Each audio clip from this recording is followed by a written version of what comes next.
En primera no soy el autor, dejaré el link de su página en la descripción. Capítulo 41. De Shining Beacon, prólogo. Si Ruby notó que había algo mal en el camino de regreso de Anima Vale, hizo todo lo posible para no mostrarlo. Sin embargo, nunca fue muy experta en educar sus rasgos o manejar los silencios incómodos, absolutamente los odiaba. Para empezar, ¿qué pasó exactamente?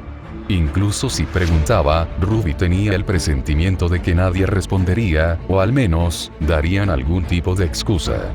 Los adultos siempre eran así cuando no querían compartir cosas que pensaban que los niños no deberían saber. El hecho de que el tío Crow hubiera llegado al punto de noquear a Emerald y llevarse a los dos lejos decía mucho. Ruby estaba inquieta, con la mirada enfocada en el suelo mientras ocasionalmente miraba a los demás a su alrededor. Gradualmente, sus labios se fruncieron, su boca se secó mientras se preguntaba cómo podría incluso intentar romper el silencio. Miró hacia Emerald, pero obviamente no iba a ser de ninguna ayuda cuando estaba demasiado ocupada mirando asesinamente a Crow por noquearla antes. Entonces, ¿con quién más la dejó para buscar cooperación? Su primera opción vino a la mente. Tentativamente, Ruby miró a escondidas a Archer, tratando de señalarlo en su código secreto que había ideado en su infancia, una mezcla de movimientos de manos y dedos que Shirou seguramente podría entender. Ocupándose de sus propios asuntos, Shirou se arrepintió internamente cuando se encontró mirando en dirección a Ruby. Era como si estuviera prácticamente esperando este momento y comenzó a actuar. Shirou, disfrazado de Archer, se encogió, colocó una mano sobre su rostro y miró hacia otro lado con la esperanza de que Ruby entendiera el mensaje, pero eso solo la animó a esforzarse más en lo que estaba haciendo. Al darse cuenta de que no podía fingir que no se había dado cuenta, Shirou miró a Ruby y negó con la cabeza resueltamente para disuadirla, pero Ruby asintió de todos modos y comenzó a hacerle señas. Bien, se dio cuenta. Ruby sonrió mientras intentaba transmitir lo que necesitaba. S, dos dedos cruzados y curvados dos veces. O, pulgar y meñique formando un círculo en cada mano. S. Las manos entrelazadas, seguidas de un puchero, me ayudan a enfrentarme. Sabes que podemos hablar a través de nuestro enlace, ¿verdad? Ruby vaciló repentinamente en sus acciones ante el recordatorio. Se veía ridícula, especialmente cuando el silencio hacía que todos sus movimientos fueran especialmente ruidosos. Si Ruby pensó que había sido sutil, no lo era en lo más mínimo. Emerald resopló, sacando a Ruby de la extraña percepción de que solo ella y Shirou estaban alrededor, y haciéndola darse cuenta de que todos la estaban mirando. Misión fallida. Ruby rápidamente metió la cabeza entre sus hombros, retrocediendo y tambaleándose. No fue su culpa. Nadie le decía nada, entonces, ¿qué más se suponía que debía hacer? Shirou, ¿qué pasó? Ruby preguntó para sus adentros una vez que el calor se apagó en su rostro. Algo complicado, pero no me corresponde a mí decírtelo. Por favor. Lo siento. Pues bien. Ruby caviló, cruzándose de brazos. Si nadie decía nada, entonces Ruby decidió que podía averiguarlo por su cuenta. Jan. Ruby le susurró a Jan, quien se sentó directamente a su lado. Ruby pensó que llegaría a alguna parte. Era Jan, cierto. Eran hermanas. Confiaban el uno en el otro, a diferencia del tío Crow, que seguía insistiendo en que ella era demasiado joven. Las expectativas de Ruby sobre descubrir la verdad aumentaron, solo para encontrarse con una forma educada de decir cállate o no me hables, por parte de Jan. Frunciendo el ceño, Jan trató de forzar una sonrisa, pero no pudo. En cambio, ella negó con la cabeza. Ahora no, Ruby. La boca de Ruby se cerró con un chasquido ante el rechazo, finalmente dándose cuenta de que nadie tenía intención de decirle nada porque era demasiado joven o era por su propio bien. Lo que nadie más sabía, excepto ella, era que Ruby no tenía que preguntar para tratar de entender. El vuelo de regreso a Vale tomaría otra hora, y en ese tiempo, Ruby terminó familiarizándose con la mecánica de su futuro diario. Primero, nadie más que ella parecía capaz de verlo. En segundo lugar, tenía un alto grado de precisión. En tercer lugar, no era un objeto estático. Por ejemplo, Ruby descubrió que si hacía un cambio, el contenido del diario también cambiaría. La instancia más reciente fue la entrada sobre Jan. Cambió de Yang nunca volvió a ser el mismo. A Yang asimiló el poder de una doncella. ¿Eh? ¿Qué es una doncella? Ruby espetó, sin darse cuenta de que todos, excepto Emerald, miraban en su dirección mientras Yang se quedaba sin aliento por la sorpresa. Ruby. Yang llamó tentativamente. ¿Qué? ¿Por qué todos me miran? Ruby se alejó, pero notó que Yang seguía mirándola un poco más. ¿Y Yang? Olvídalo. No es nada, Yang negó con la cabeza después de notar la ignorancia de Ruby al igual que el resto. Ruby no lo compró. A veces era tonta e infantil, pero no era estúpida. Volviendo su atención a la espada del remanente, se dio cuenta de que había un significado en la palabra doncella y lo anotó para más tarde. Mientras tanto, aprovechó la oportunidad para hojear las últimas entradas para ver a qué condujeron todos estos eventos y. Se le formó un nudo en la garganta y apretó la mandíbula. Esto no puede ser real. Su aniversario. La entrada se tituló como tal. Una Ruby mayor se encuentra frente a una tumba, llorando angustiada. Ruby sintió que su corazón latía con fuerza, su pecho se contraía, haciéndole difícil respirar. Grabado en la lápida había un breve verso. En memoria amorosa de un querido amigo, un ser querido y un héroe. Aquí yace. ¿Pasa algo, Ruby? ¿Te ves pálida? Ruby cerró el diario y lo tiró como si se hubiera quemado. No pudo responder a la pregunta de Shirou, y solo miró a Shirou como si fuera a llorar. No era cierto. No puede ser verdad. Por un momento, Ruby no se atrevió a retomar el diario. Deseaba fingir que nunca lo había visto, pero sabía ahora más que nunca por qué una versión futura de ella querría devolver el diario de alguna manera. No es nada, Ruby le envió un mensaje a Shirou para sus adentros. Aunque conmocionada, no olvidó que el diario tenía la posibilidad de desaparecer si intentaba contarles a otros sobre su existencia. Sus palabras fueron endebles y lejos de ser convincentes, pero después de sentir las emociones presentes de Ruby a través de su enlace, Shirou solo pudo ceder. Retomando tentativamente el diario, Ruby encontró un nuevo significado en las palabras escritas desesperadamente en el frente. Sálvalo. Tienes que salvarlo. Se leyó. Agarró el diario con fuerza, sintiendo el peso de las emociones contenidas en él que lograron cruzar el océano del tiempo. Para evitar ese mal final, Ruby solo podía hacer todo lo posible ahora que la vida de alguien a quien amaba estaba en juego. No importa que, ella tenía que cambiar las cosas para mejor. Él no puede morir. No sucederá. Volvió a abrir el diario y buscó las entradas futuras más recientes, una de las cuales era el comienzo de toda una serie de eventos derivados de ella. Nunca había sido buena estudiando, pero hizo todo lo posible por memorizar tantas escenas escritas en el diario como pudo para mantenerse preparada. Como tal, no fue una sorpresa para ella cuando cierta figura apareció para saludar a todos en el aterrizaje del Cabeza de Toro en Vale. Un hombre de pelo gris que llevaba gafas con montura metálica estaba de pie en la plataforma de aterrizaje cerca de una bahía de salida de Vale. Esta era un área de intersección donde los pasajeros podían optar por hacer una escala en el centro de Vale o hacia su academia Huntsman más prestigiosa, Shining Beacon. ¿Quién más había aparecido ante todo sino el director actual de Beacon, Ozpin? Al ver que Ozpin corroboraba las anotaciones en su diario del futuro, Ruby estaba cada vez más segura de ese futuro en particular por venir. Apretó las manos en puños, las palmas de las manos sudadas por el sudor frío. Ozpin saludó Crow primero al salir del toro. Crow reconoció a Ozpin, asintiendo. Apartó la mirada de Crow y miró a Yang, que tenía la cabeza baja mientras bajaba del toro. Alrededor de Yang, Ozpin podía sentir una sensación familiar e intrínseca de su propia magia anterior. Respiró hondo y volvió a concentrarse en Crow. Entonces, es realmente como has dicho, dijo.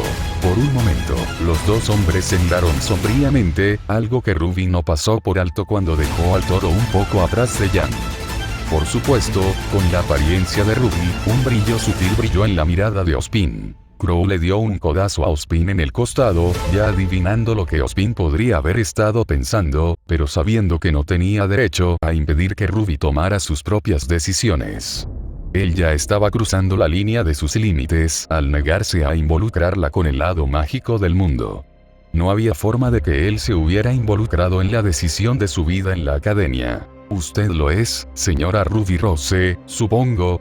Ozpin le preguntó a Ruby mientras se acercaba con Jan. Ese sí señor, esa soy yo. Ruby se tragó nerviosamente la necesidad de moverse bajo la atención de alguien con el prestigio y la reputación de Ozpin, especialmente cuando ya sabía qué pregunta venía. El director Ozpin me pidió que me inscribiera temprano en Beacon. ¿Te gustaría unirte a Beacon Academy este año?, ofreció Ozpin, aparentemente por capricho. Sin embargo, la intención detrás de su pregunta no era de ninguna manera simple. Tu hermana también asistirá a Beacon este año, por lo que ustedes dos pueden asistir a las mismas clases. Considéralo. Ruby frunció el ceño. Por el rabillo del ojo, pudo ver a Crow tratando de disuadirla, pero para ser franca, ella era la única que sabía que no podía negarse. Si quería cambiar algo, entonces, ¿qué haría por ella a la larga? ¿Quedarse fuera y no volverse más fuerte? Nada. Sus amigos de toda la vida y sus aliados más fuertes se encontraron en Beacon. Esta no era una tarea que pudiera hacer sola en primer lugar. Acepto, dijo Ruby con más solemnidad de lo que pretendía. Crow notó esto y, al igual que Jan, comenzó a fruncir el ceño. Ruby nunca fue una persona sutil, más aún para quienes la conocían. Muchos de los que se preocupaban por ella notaron el cambio en su estado de ánimo en el viaje de regreso a Vale, incluido Shirou, quien decidió que necesitaba observarla más de cerca. Fue en ese momento que los demás a bordo del Toro también comenzaron a desembarcar. Los pasajeros normales salieron primero, seguidos por Shirou y luego por Emerald, quien se quedó atrás e hizo una mueca tan pronto como vio a Ozpin. Por la reacción de Emerald, este no era su primer encuentro. La excepción a esto, fue el caso de Shirou. Este sería oficialmente el primer encuentro de Archer y Ozpin, y Shirou tendría que actuar como tal. Tú debes ser Archer. Ozpin estaba bastante entusiasmado, sin importar cuánto intentara fingir su compostura. Esta reunión se había retrasado mucho tiempo. Un placer conocerte finalmente, aunque obviamente este no es el mejor lugar para mantener una conversación adecuada. ¿Qué tal mi oficina, digamos en el próximo viaje a Beaco? Exactamente, interrumpió Emerald, no le gustaba la mirada que Ozpin le estaba dando a Shirou. Era el mismo que Scarlett había usado cuando sugirió inscribirse en Beacon. El placer es todo tuyo, pero nosotros estamos ocupados. Ah, sí. Un placer volver a verla también, señora Sustray, saludó Ozpin mientras las facciones de Emerald se contraían. La señora Scarlett fue bastante inflexible la última vez que te trajo para entrenar que serías un gran candidato para la academia. En tus sueños. Emerald tiró de la manga de Shirou en dirección a otro bulear de regreso a Vale y no a Beacon, sin darse cuenta de que apenas lo estaba arrastrando. Mientras tanto, Jan declaró que ella y Crow estarían más tarde en casa de Ruby. No fue hasta que Ruby también comenzó a empujar a Shirou por alguna razón que Shirou comenzó a avanzar. Quizás simplemente tenía prisa por llegar a casa. En este punto no importaba. Bueno, tal vez tengamos esa conversación la próxima vez. Shirou le sonrió irónicamente a Ozpin detrás de la máscara que llevaba puesta. Sin embargo, Ozpin no era de los que se rendían tan fácilmente. Había vivido durante años y había desarrollado un agudo sentido de la astucia. Por favor, toma esto, Ozpin le presentó una carta envuelta a Shirou justo antes de irse. Esto es... Shirou inspeccionó la carta ofrecida mientras Emerald sintió que un escalofrío le recorría la columna vertebral, una sensación siniestra que la asaltaba. Una invitación. Las palabras de Ozpin no hicieron nada para aliviar la preocupación de Emerald. En comparación, Shirou tarareó mientras volteaba el sobre para inspeccionar su parte trasera antes de voltearlo hacia el frente. Nada parecía extraño al respecto, por lo que pensó que podría entregárselo a su contraparte Archer la próxima vez que se encontraran. Al ver a Shirou aceptar la carta, una sonrisa tiró de los labios de Ozpin como un anciano calculador. La carta era simplemente una de muchas en un intento por reunir un equipo único de los mejores jóvenes de Remnant. La próxima generación. Los llamará los Vengadores, o algo así. Jejeje. El tiempo diría si sus esfuerzos generarían algún resultado real, pero la suerte estaba echada y las piezas para ensamblar. En un campo de entrenamiento distante en una pintoresca isla al oeste de Vale conocida como Patch, la magia de las estaciones aprendería a aprovecharse y crecer. No lo suficientemente bueno. De nuevo. Un gruñido escapó de los labios de Jan cuando Crow silbó mientras miraba a Jan tropezar con sus propios pies y ensuciarse el cabello con abundante barro. Entre sus tobillos, una neblina sin forma de desgracia estaba arruinando todo su ritmo y exasperándola sin fin. Esta era la apariencia de Crow. Es cierto que Crow era prácticamente un santo por tener que soportarlo toda su vida. Ser capaz de controlarlo libremente y observar a los demás desde la perspectiva de un espectador todavía era surrealista incluso ahora, pero este entrenamiento abrupto no fue por placer. Controlarlo. Crow endureció su tono, el rojo sangrando en el cabello de Jan, mientras las lenguas de fuego creaban brasas que volaban libremente. No dejes que te venza, ahora más que nunca. Lo estoy intentando, está bien. Jan se lanzó hacia adelante en un intento por golpear a su tío en la cara, pero una rama cayó de un árbol cercano y la plantó de nuevo en el suelo. Ella se erizó, enfurecida. No habría sido así si en realidad la estuvieran golpeando. Era más como si se estuviera golpeando a sí misma en este punto. Maldita sea. Jan golpeó el suelo y zarcillos de relámpagos chisporrotearon en los cielos sobre ella, proyectando una sombra sobre sus rasgos al comienzo de la luz intermitente. Peor aún, comenzó a llover fuertemente, solo sobre ella. ¿Qué demonios era la semblanza de su tío? ¿Siempre fue así de malo? No es de extrañar que siempre beba. Escucha atentamente a Jan, pero tienes que entender la gravedad de la situación. Crow sacó a Jan de sus cavilaciones internas. Ya no estaba actuando como el tío genial aquí. Estaba actuando como un verdadero cazador y un pariente preocupado. Estoy seguro de que eres muy consciente de la situación que Raven y yo te explicamos.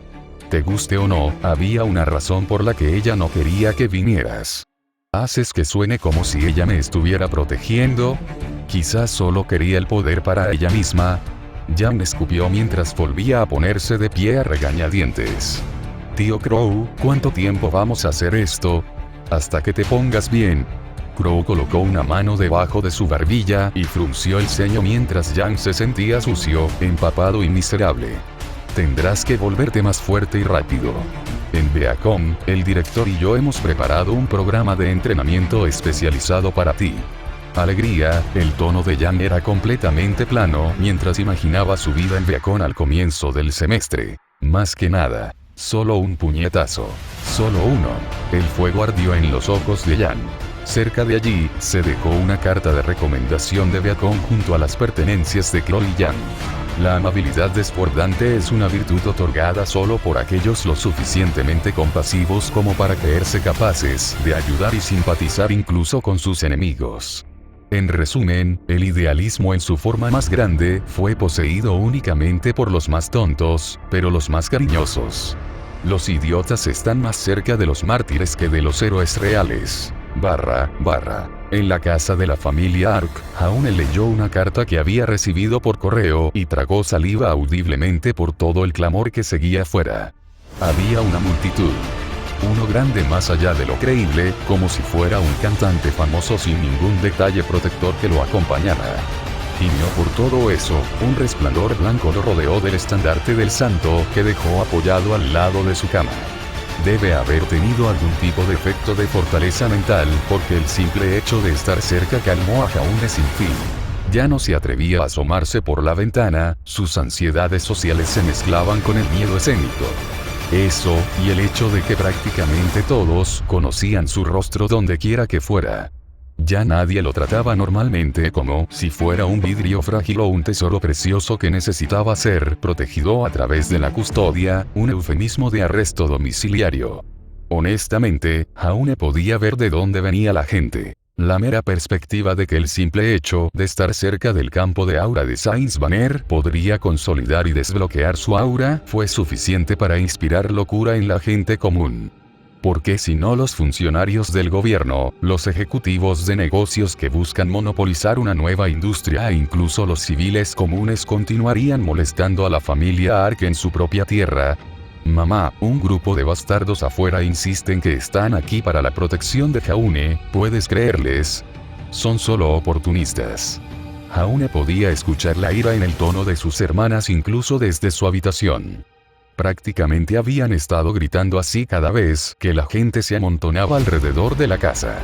Por supuesto, las autoridades de Vale se ofrecieron a dejarlos trasladarse a un área más segura, pero no era exagerado decir que estaría tan seguro como atrapado.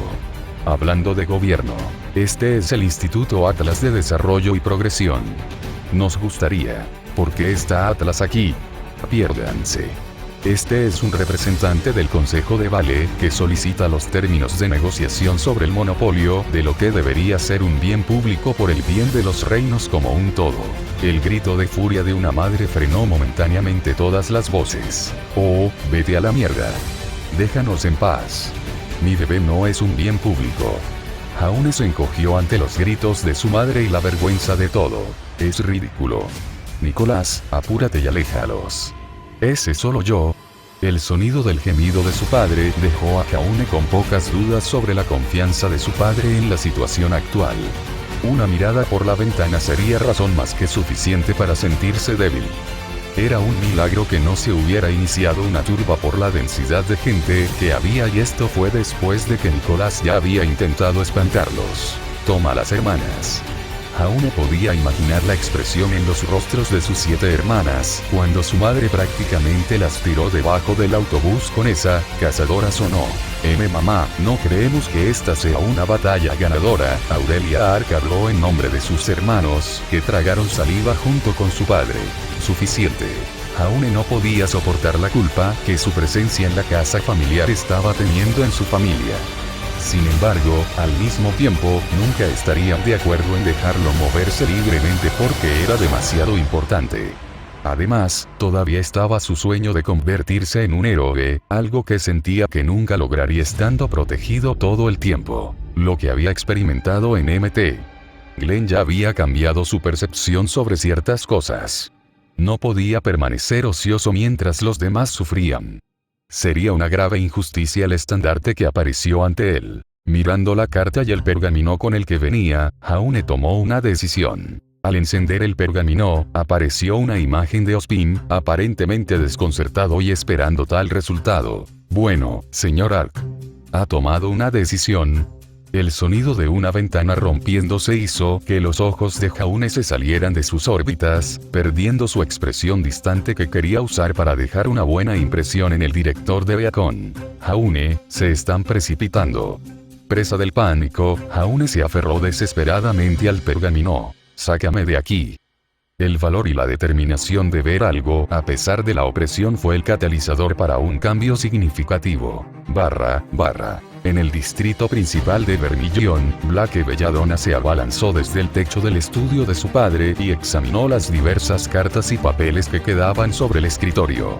Por lo general, no recurría al robo, pero este caso era diferente. Había algo que ella tenía que hacer. Tomando las cartas de invitación pertenecientes a las academias Huntsman de todos los reinos, Blake saltó silenciosamente por la ventana del estudio de su padre y se adentró en las vibrantes calles de Vermilion. Blake frunció el ceño mientras disfrutaba de la mezcla de humanos y faunos que poblaban Vermilion por igual. Desde el momento en que su familia se mudó a esta ciudad y salió de Menagerie por invitación del Consejo de Vermilion por sus esfuerzos en Witefang, fue como si estuviera en un sueño. Todo por lo que Witefang alguna vez había tratado de luchar fue creado en este lugar. Este hermoso reino. Su reino. Mucho de lo que hizo esto posible sin la interferencia de los otros reinos fue la existencia del sol dejado por el cazador de Red, el guardián y protector de Vermilion. Daystar de Vermilion, se llamaba. Tuvo el efecto de proteger a Grimm, y también sirvió como una razón para que otros reinos no invadieran Vermilion. Muchos estaban mucho más interesados en estudiar las propiedades de Daystar, mientras que a otros les preocupaba que hacer algo malo pudiera provocar la animosidad del Huntsman of Red. Debido a varios de estos factores subyacentes, Vermilion había podido florecer hasta el punto de que incluso tenía su propia Academia Huntsman que estaba programada para demostrar su valía en el Festival Vital de este año. Blake, como muchos Faunus, se habría sentido orgulloso de representar a Vermilion, pero algo cambió para Blake en el camino. Adam estaba trabajando como instructor en la escuela, y Blake obviamente había tratado de asumir el mismo papel, pero se consideró que faltaba. Apretó los dientes ante esos evaluadores sórdidos. Ella y Adam siempre trabajaron en equipo. Su nivel de habilidad podría compararse con él. Ella podría enseñar igual de bien. Ella estaba segura de eso. Dejando a un lado las justificaciones personales, esta no era la razón principal del interés de Blake en otras academias Huntsman. Era principalmente un plan ideado con Adam, que ella sabía que su padre no habría aprobado. Blake nunca fue realmente una nacionalista, pero después de vivir en Vermilion durante varios años, no había duda de que se había enorgullecido por ello como muchos miembros de Whitefang. ¿Qué pasaría si en el Festival Vital, los dos equipos que lucharan por el número 1 tuvieran orígenes en Vermilion? ¿Qué honor sería eso, verdad? Por supuesto, esto también podría verse como un movimiento político para infiltrarse en otras academias para elevarla de Vermilion, por eso Gira no lo habría aprobado, pero Blake no lo vio de esa manera. Una parte de ella, una parte muy fuerte de ella, quería transmitir a todos los reinos que la igualdad y la libertad encontradas en Vermilion entre humanos y Faunus, era la verdadera base para la excelencia en la crianza. Repasando los eslóganes habituales de la Academia Huntsman que se encuentran en las cartas, se encontró centrándose en la Academia Beacon en Vale. El cazador de red fue visto en Mt. Glen, un destacamento de Vale, entonces, eso no significaba que ella podría encontrarse con él. Luego estaban también las armas mágicas por las que prácticamente todos tenían curiosidad. Vale realmente parecía bastante interesante, ¿no? Que comience la misión. Ser fuerte puede no significar necesariamente ser feliz. A veces los más felices son aquellos que viven vidas comunes. Dentro de Argus, una ciudad portuaria en la región norte del reino de Mistral, una campeona invicta tarareaba en sus pensamientos, con una carta abierta sobre su tocador. Era una mujer joven con cabello rojo vibrante atado en una cola de caballo, sus rasgos faciales en las cajas de cereal de los niños. Sí, esta era la Pirramicos de Mistral, la chica invencible. En este momento, estaba tomando una decisión importante con respecto a la Academia Huntsman a la que se uniría. Sea como fuere, estaba atrapada en una especie de dilema, y tenía que ver con su último rival del torneo. Hectoras Verdant, o Hector para abreviar, un sobreviviente de Mt. Glen. Hectoras de la familia Verdant se había convertido en un competidor acérrimo con ella en la arena, sin embargo, las relaciones no eran exactamente las mejores entre familias. Hubo algo que sucedió a lo largo de las líneas, que cambió las relaciones de la simple rivalidad a la animosidad absoluta por la que Pirra se sintió impotente. Su tío había sido engañado por un miembro de la familia Verdant, a saber, el padre o el tío de Hectoras. Pirra no estaba muy segura. Todo lo que pudo inferir fue que la futura esposa de su tío fue embrujada y secuestrada, la familia en guerra desde entonces. Pirra no tenía nada en contra de Hectoras, pero tampoco eran amigos. Era un poco difícil estar con la presión familiar constante esperando que pelearan duelo tras duelo. Conociendo a la familia Verdant, Hectoras probablemente asistiría a la Academia Huntsman de Mistral de la misma manera que se esperaba que lo hiciera Pirra. Con el ceño fruncido, Pirra volvió a mirar la carta del director de Beacon sobre su tocador. Si asistiera a la misma academia que Hectoras, la incomodidad sería la menor de sus preocupaciones. En cambio, probablemente la empujarían a ser siempre mejor que él. Ser la estudiante modelo, intocable, inalcanzable y, sin embargo, eso estaba lejos de lo que realmente quería. Debería apostar. Su elección probablemente sería completamente opuesta a lo que cualquiera hubiera esperado, pero quería vivir su vida como deseaba. Academia Beacon. Ella tomó una decisión. Habiendo viajado a la sede de Rose Mercenaries, a Shirou se le permitió entrar sin mucho alboroto considerando el disfraz de arquero bajo el que estaba. Por otra parte, el edificio era bastante pequeño y estaba escasamente poblado en una de las zonas portuarias de Vale. Esta fue la razón por la cual la gente difícilmente podía encontrarlo. Solo aquellos verdaderamente decididos a contratar a los mercenarios encontrarían este lugar. Emerald, que acompañaba a Shirou, se relajó cuando el edificio estuvo a la vista. Tras despedirse tartamudeando, se retiró a sus aposentos privados con una sonrisa. Era una especie de hogar, dulce hogar para ella, pero no se podía decir lo mismo de Shirou. Shirou había llegado al cuartel general de Rose Mercenaries con un propósito específico. A saber, porque Archer, a quien podía sentir, había regresado de su viaje a Grimlands. De la misma manera que Shirou podía sentir la presencia de su mitad arquero, su mitad arquero podía hacer lo mismo. No fue una coincidencia que los dos terminaran en un almacén seguro al mismo tiempo. Finalmente, después de que Shirou se cercioró de que estaba fuera de la vista y del oído, se quitó la apariencia de Archer y asumió su forma estándar. Frente a él, Archer asintió. ¿Problemas? De lo contrario, no te habrías hecho pasar por mí, bromeó Archer. Como si fueras alguien para hablar, bromeó Shirou, cruzando los brazos. Era la primera vez que Shirou veía a su Archer en mucho tiempo, pero estaba bien ya que los dos tenían contacto general a través de los pergaminos registrados, por lo que no era como si necesitaran encontrarse cara a cara. Además, si un lado desea expresar algo sin palabras, solo necesita usar el vínculo existente entre ellos para comunicarse. ¿Cómo estuvo el viaje a Grimlands? ¿Algo por lo que preocuparse? No diría eso, pero hay algunos asuntos con los que tengo que lidiar. Archer se encogió de hombros y se cruzó de brazos. ¿Te gustaría saber? ¿Puedes controlarlo? Fue todo lo que Shirou preguntó a su vez. No debería ser un problema, admitió Archer, solo para pensarlo mejor. Pero probablemente sea mejor para ti conocer los detalles de todos modos. Sin palabras, Archer comenzó a emanar su energía mágica a su alrededor en un campo de aura. Kanzon y Batuya aparecieron en su agarre.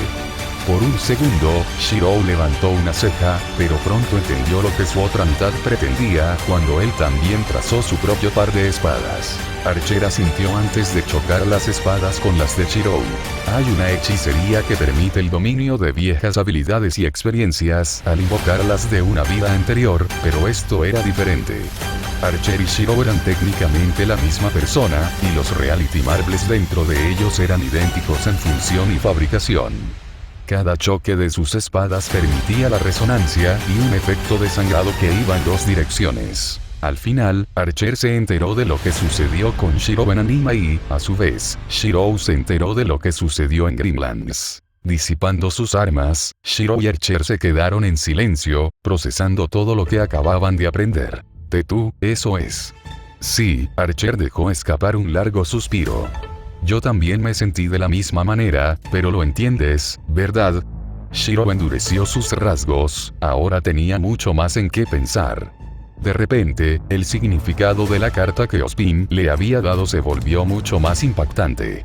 Rebuscando entre sus pertenencias, decidió entregar la carta a su destinatario original. Esto es para ti. Deberías saber de quién viene. Debería adivinar, de todos modos. Archer preguntó irónicamente mientras tomaba la carta de las manos de Shirou y la abría. Shirou resopló. Es del director Ozpin de Beacon Academy. En quien Summer confía y con quien trabaja. Puedo ver eso, respondió Archer mientras miraba el contenido del papel con una especie de perplejidad. Guardando la carta en el bolsillo, volvió su atención a Shirou, que ya estaba en medio de la desmaterialización. Me iré, dijo Shirou mientras miraba directamente a los ojos de Archer. Básicamente eres yo, así que no es como si no pudiera ver de dónde venimos, pero recuerda, la seguridad del maestro no puede ser descuidada. Lo sé, reconoció Archer. Shirou asintió antes de que lo último de su cuerpo se desmaterializara en forma astral. Desde aquí, podía atravesar paredes y obstáculos para volver al lado de Ruby más rápido. Archer se quedó solo, salió de la sala de almacenamiento aislada y comenzó a dirigirse hacia el corazón del cuartel general de Rose Mercenaries. Ubicada a cierta distancia del salón de recepción de la misión estaba la oficina principal. Se llamaba la oficina principal, pero básicamente era sinónimo de la habitación de Roman Torchwick. De todos los Rose Mercenaries, Roman era el que tenía más experiencia en la gestión de una organización. Ya sea mediante la adquisición de contratos, información o evaluaciones de amenazas, siempre pasaría primero por Roman. De lo contrario, con la imprudencia de Emerald y la impulsividad de Summer, nunca se haría nada. El hecho de que el número de miembros oficiales de Rose Mercenary se pudiera contar con una mano, significaba que había mucho que manejar. Esto, sumado a la popularidad de Archer, significó que la tarea de clasificar las misiones no fue fácil. Realmente necesitaban más gente, y esa era precisamente la razón de Archer para buscar a Roman. Archer se detuvo junto a una puerta y llamó antes de abrirla lánguidamente a pesar del cartel de no molestar, y el posterior sabelotodo de Roman respondió que no llamó al servicio de habitaciones. Oye, ¿no leíste el letrero? Roman, que estaba recostado en una silla reclinable con los pies levantados sobre una mesa de oficina, rechinó los dientes con molestia. Dicho fastidio apenas duró. Una mirada para determinar quién había pasado por su puerta hizo que el hombre hiciera un 180. Oh, eres tú. No importa entonces. Roman se colocó el bombín sobre la cabeza, se arregló el traje y se puso presentable. ¿Puedo ayudarle? Puso una sonrisa alegre que no llegó a sus labios, como si no lo hubieran atrapado holgazaneando. En lugar de responder de inmediato, Archer dejó una pila de documentos de reclutamiento que había obtenido después de pasar por el área de recepción de la misión y la colocó sobre el escritorio de Roman. Tentativamente, Roman hojeó los papeles con los ojos y rápidamente sintió que le asaltaba una migraña. Le puso los ojos en blanco a Archer. ¿Estás pensando en expandirte? No. ¿Quieres que me encargue de eso? No puedo decir que no lo soy. Archer se encogió de hombros. Las interacciones entre Archer y Roman siempre fueron bastante breves, pero así les gustaba. Ni demasiado cerca ni demasiado lejos. Colegas era el término más adecuado. Los mercenarios de Rose fueron útiles porque atrajeron la atención del público y obtuvieron trabajos que ayudarían a las personas que sufrían. Eran como héroes a los que la gente admiraba cuando los cazadores estaban ausentes. Una luz de esperanza para quien la necesita. O, al menos, así lo vio Archer. También existía el beneficio adicional de expandir una red legal de conexiones entre personas en posiciones más altas en la sociedad, ganando así favores. Así lo vio Roman. Una especie de ganar-ganar. Roman estaba totalmente de acuerdo con la expansión, pero no tanto con tener más cosas que manejar. Ah, maldita sea, me estás matando aquí. Roman se rascó la parte superior de la cabeza y se desplomó sobre la mesa. No puedo dejar que Neo elija. Gimió, mirando hacia Archer con una mueca y luego de vuelta a los papeles que Archer había dejado. ¿Realmente quieres? La respuesta de Archer fue concisa, no cayendo en los lloriqueos de Roman y golpeando el meollo del asunto. ¿Sabes el tipo de elección que haría? Esa chica es lo suficientemente sádica, pero al menos le gustas. ¿Puedes garantizar lo mismo para quien ella decida elegir? Ante esto, Roman se quedó en silencio y miró fijamente los carteles de reclutamiento como si fueran a desaparecer si los miraba el tiempo suficiente. Ya había solicitantes que enviaban sus datos y fotos para su inspección. De la larga lista que se había amontonado sobre la mesa de Roman, algunos ya habían sido marcados para su consideración.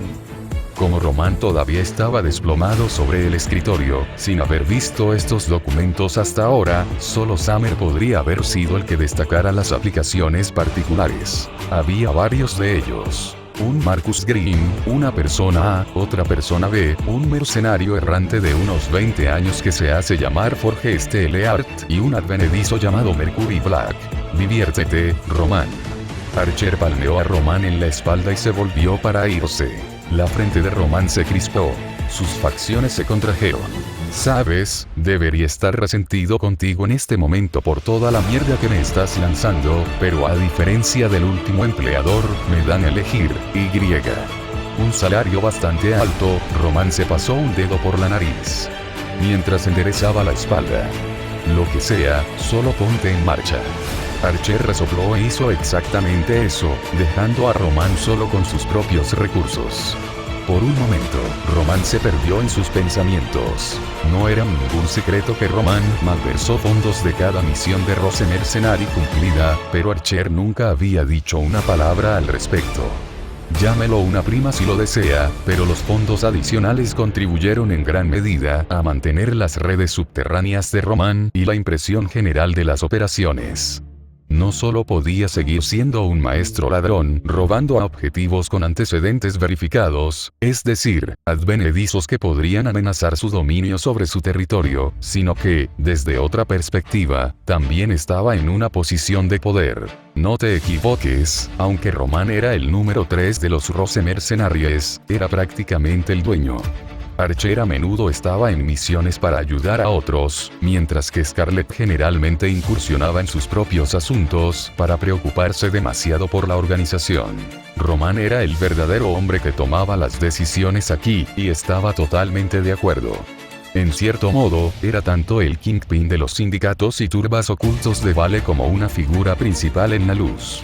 Si pudiera soportar la mortificación de que básicamente estaba liderando una fuerza de soldados de poder de niños, entonces su vida prácticamente mejoraría. Por supuesto, por fuerza de soldados de poder para niños, se refería a los Rose Mercenaries con diferentes colores de personajes. Lo que empeoró las cosas fue que cuando Roman miró a los candidatos que Scarlett había resaltado, el cabello de Mercury Black se destacó entre todos ellos. Genial, ahora tenemos el Silver Ranger. ¿Qué es ella? ¿Un niño obsesionado con los dibujos animados de sus hijos? Está haciendo esto a propósito, lo sé.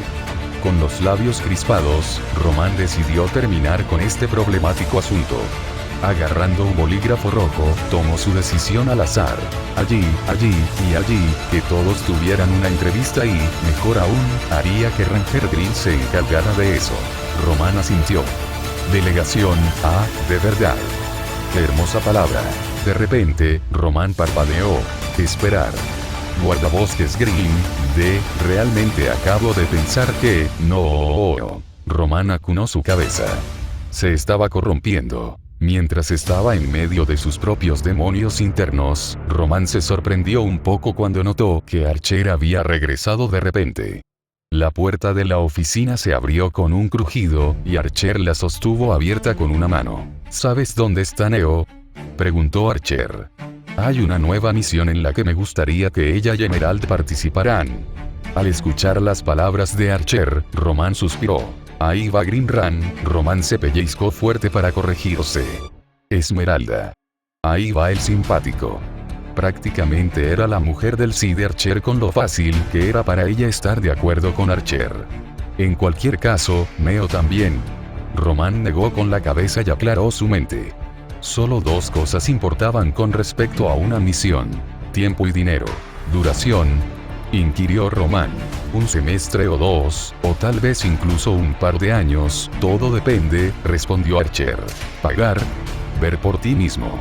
Archer le entregó la carta que Shirou le había pasado a Roman.